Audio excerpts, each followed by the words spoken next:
Chapter 8 Treasure House Grade of Memorial Archways. Now please allow me to invite you to visit the Yonghe Palace. We are now entering it through the Western Memorial Archway after walking along the Yonghe Street. Then you can see three memorial archways in the east, west, and the north. A square is formed by these archways together with a huge screen wall in the south. This square is now a parking area, which was ever the first courtyard of the complex of the Yonghe Palace, called the Treasure House, Chinese 宝方院, laudatory name of temple before. There used to be a three-story opera house in the very south, where the screen wall now stands. The opera house had been kept for a long time as it had been there before the Yonghe Palace was built, and it had also been used after the completion of the Yonghe Palace. The first construction period of the Yonghe Palace, which was the period after the transformation of the palace to the lamasery, was the 9th to the 15th year of the Qianlong Emperor, 1744 to 1750 CE. The imperial painter had ever drawn a panorama map of the Yonghe Palace upon the completion called the panorama view of the capital of the Qianlong dynasty, Chinese 乾隆金狮全图. It was a full panorama map depicting every single building, courtyard, and room of Beijing City. The three archways and the three-story opera house were still in this map, but the screen wall. No record was found on when this three-story opera house was replaced by the screen wall. Hence the hutong,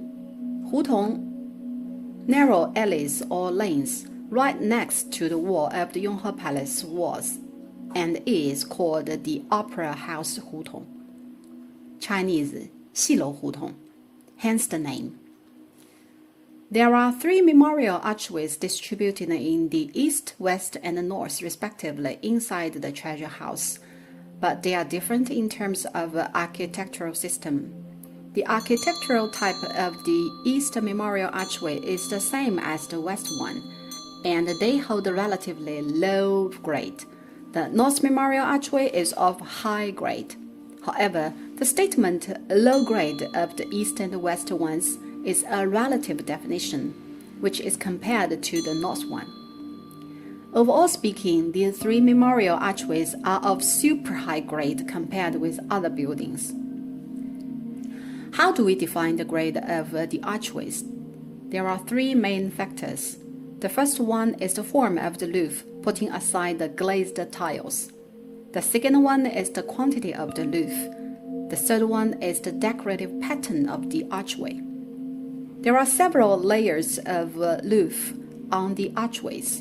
We can tell the grade based on the roof form, roof quantity, and the decorative pattern on plaques of the archways. Number 1. The roof of the archways that the Yonghe Palace adopted is quite rare even among all the archways.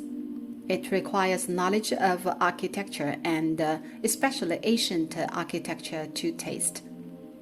This very roof is called hip roof, Chinese 五殿顶, also known as the five-ridge hall, 五级殿. The Chinese word 五 is structured by the word 无, void, emptiness, under the radical 广, great hall. Well, that is to say that there are 5 ridges on the roof, one standing on the top middle, and the other 4 slopes steeply pitched, which thus form 4 sides. Upon raining, raindrops keep falling from the 4 sides like cotton threads. So the hip roof in ancient architecture was named the 4-side raindrop roof, Chinese 四出水顶. This roof type is indeed very unique, though it looks not. Because most temples and monasteries are built with single-eaved gable and hip roof, Chinese 歇山顶, at most, the hip roof is used exclusively for the imperial house. You can only find such roofs in the Forbidden City, not otherwise elsewhere. Of course, there is one supreme loof type, being higher level than the hip loof, which is adopted on the Hall of Supreme Harmony, Chinese 太和殿 only, called double-eaved hip loof, Chinese 重檐五殿顶. That's the loof used on the three memorial archways in the Yonghe Palace, also known as the single-eaved hip loof, ranks the second in terms of loof form. And from a tiles type perspective, the archways were covered by glazed tiles, which were the code name of magnificence. Number 2, in terms of quantity of the loof on the archways, let's count the big and small loofs on the east and west archways, which resulted in 7 loofs each, whereas the due north one is loofed with 9 loofs by combining the main one of the entrance and the small ones. The 7 loofed archways of the east and west are called peristyle, of 3 bay, 4 pillar, and 7 loof, Chinese 三间四柱七顶式, which refers to a form with 3 bays, 4 pillars, and 7 loofs. While of the highest level, the due north archway is called peristyle of 3 bay, 4 pillar, and 9 loof. This form is of top ranking due to the number 9. To summarize, the grade of the archway depends firstly on the loof form, meaning loof and eave form, and secondly, loof quantity, meaning whether it is loofed with 7 or 9 loofs. Number 3, the third major factor on archway grading is the color painting, the pattern of the drawing and carved hollow to be specific. The painting and decoration can also be graded. The paintings applied to the Chinese temples and the palaces was standardized as early as the Song dynasty. There was an ancient book called Treatise on Architectural Methods, Chinese 营造法式, on the painting patterns criteria in the Song dynasty. It was renamed from 法式 methods to 定式 standards in the Qing dynasty. The distinctive feature of the Qing dynasty was to add 6-word Lamaistic Dhrani of Avalokiteshvara, Chinese 六字大明咒, in Sanskrit on the pattern, and some germ syllables of the guardians of Dharma or Satya Devata, Sanskrit, the most honored of all Buddhas. Germ syllables written in Sanskrit represent the guardians of Dharma, Satya Devatas, one for each, or the initial Sanskrit letter of a certain Dhrani.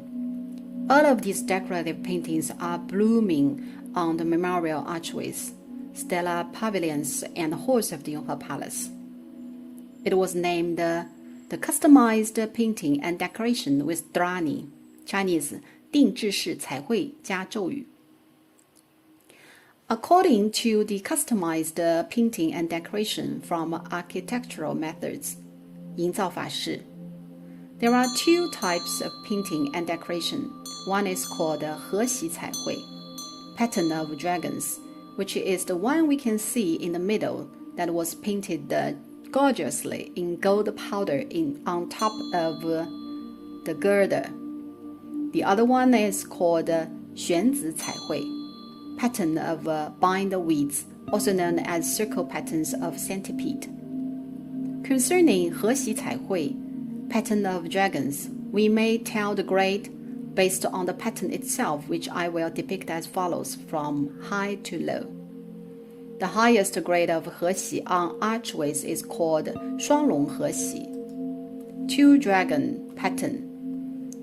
2 dragons are painted on one long girder, or 2 dragons are carved on a plaque. Coverage in big size is required for the decorative painting of 双龙和喜, 2-dragon pattern. Secondary to the decorative painting of 双龙和喜, 2-dragon pattern, is 龙凤彩绘, dragon phoenix pattern, which demonstrates 1 dragon on one side and 1 phoenix on the other. The third grade is called 龙草彩绘, dragon grass pattern. with one dragon and a grass. It is usually applied on short beams as there is no enough space for two dragons. Above are the usages of 和玺彩绘 pattern of dragons.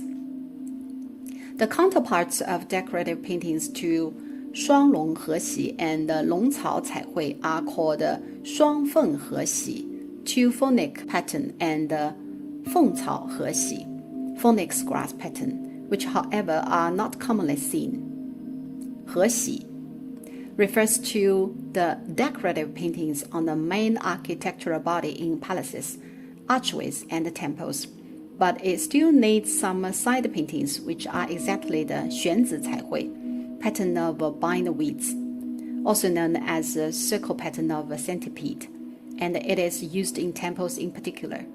玄子 is actually a pattern of topspin flowers.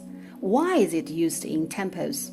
Because the topspin flowers are not the image of any true flowers, but an abstract pattern from a lotus called 宝相花, literally precious figure flower. To be more specific, it is an abstract and a composite pattern combining lotus and peony. That's the name origin of topspin flowers. To summarize, there are three main factors to judge the grade of an archway: roof form, roof quantity, and decorative paints.